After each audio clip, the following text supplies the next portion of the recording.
1787 में एक कंट्री पैदा हुई, यूनाइटेड स्टेट्स ऑफ अमेरिका। इससे पहले नहीं थी। 1870 में एक कंट्री पैदा हुई, इटली। 1871 में एक कंट्री पैदा हुई, जर्मनी। 1867 में एक कंट्री पैदा हुई, जापान। 1921 में एक कंट्री पैदा हुई, चाइना। 1947 में एक कंट्री पैदा हुई, India. You are getting my point? They were not nations before this. इसके पहले ये क्या था? 13 colonies, Italian states, German states.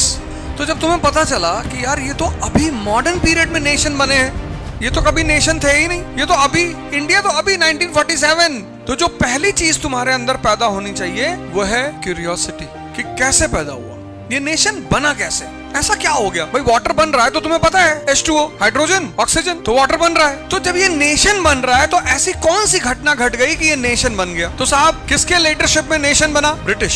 अच्छा, इनके लीडरशिप में बना जी। इन्होंने कैसे कब्जा कर लिया हमारे ऊपर? तो पहला चैप्टर एनसीईआरटी का 18th सेंचुरी इंडिया, बहुत इंपॉर्टेंट चैप्टर। भारत क्या बना? नेशन। किसकी लीडरशिप में बना? ब्रिटिश। तो अब सवाल ये उठा कि ब्रिटिश ने कब्जा कैसे किया कंट्री पे? तो कोई व्यक्ति गुलाम कब बनेगा? जब वो कमजोर होगा तभी बनेगा ना। तो ये जो पहला चैप्टर है ये भारत की वीकनेस को रिफ्लेक्ट कर रहा है। किस किस फील्ड में? पॉलिटी की फील्ड में। अब पॉलिटी कैसी है? Decline of Mughals.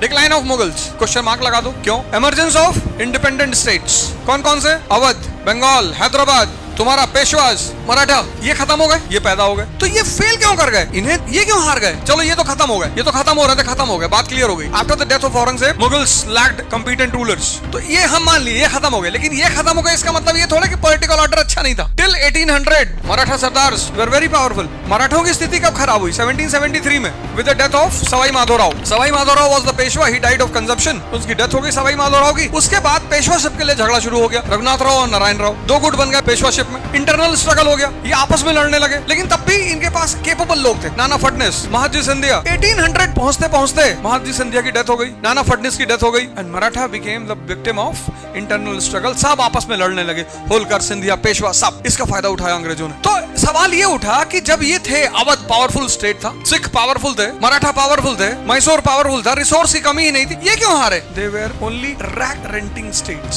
सिर्फ इनको कर से मतलब था, बाकी किसी चीज से मतलब नहीं था। टैक्स कलेक्ट करना और आर्मी बढ़ाना, बस।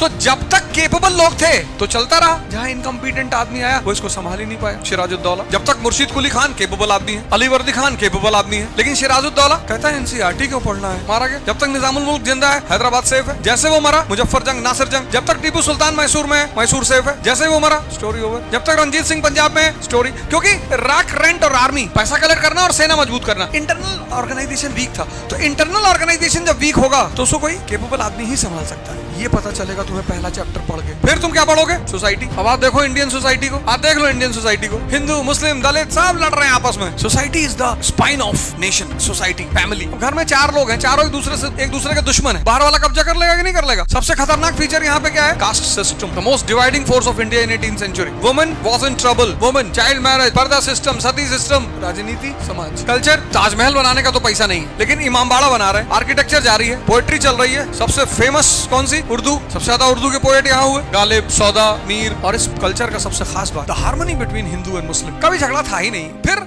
सबसे बड़ी फोर्स किसी कंट्री के लिए, मतलब अगर ये खत्म हो जाए तो समझ लो कंट्री खत्म। क्या?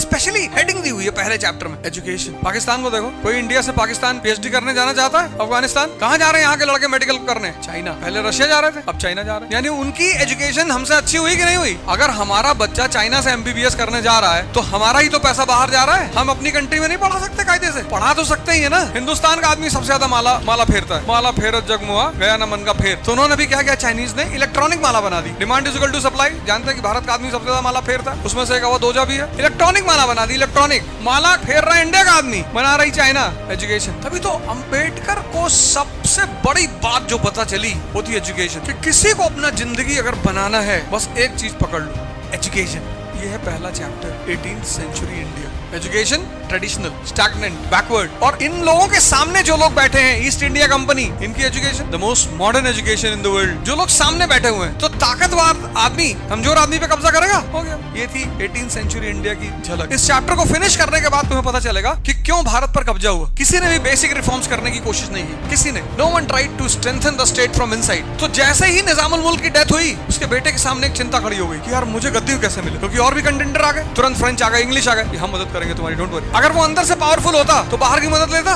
कभी नहीं लेता। और जब वो बाहर की मदद नहीं लेता, इनका भाई तुम हमें मदद करना है, हमने कहा नहीं चाहिए। तो जब नहीं चाहिए तो तुम्हारा मेरे घर में इन्फ्लुएंस बढ़ेगा? नहीं बढ़ेगा। और जब तुम मेरे घर में एंटर कर गई, मेरे घर का मसला सॉल्व करने के लिए, तो मेरे घर के और जो लोग हैं वो भी तुम्हारे पास आएंगे कि भैया हमारा करा दो। अब एक आदमी को तुमने राजा बना दिया, दूसरे लोग खड़े हो गए, मीर जाफर खड़ा हो गया बंगाल में कि भैया हमको बना दो भैया। बाजीराव सेकंड अंग्रेजों के पास चला गया कि साहब हमको साहब पेशवा बनना है साहब। बोले बनाएंगे यार। रघुनाथ राव, रानी जिंदान, ये सब अंग्रेजों को अपने घर में बुलाने लगे। भैया वो तो बिजनेसमैन चौंक गया कि ये क्या हो रहा है यार, हम इतनी दूर से आए हुए अंग्रेज, ये लोग तो हम पे डिपेंडेंट हो रहे हैं। तो जब कोई तुम्हारे ऊपर डिपेंडेंट हो रहा है, उस पर कब्जा करना कितना आसान है? नहीं है। पहला चैप्टर क्लियर।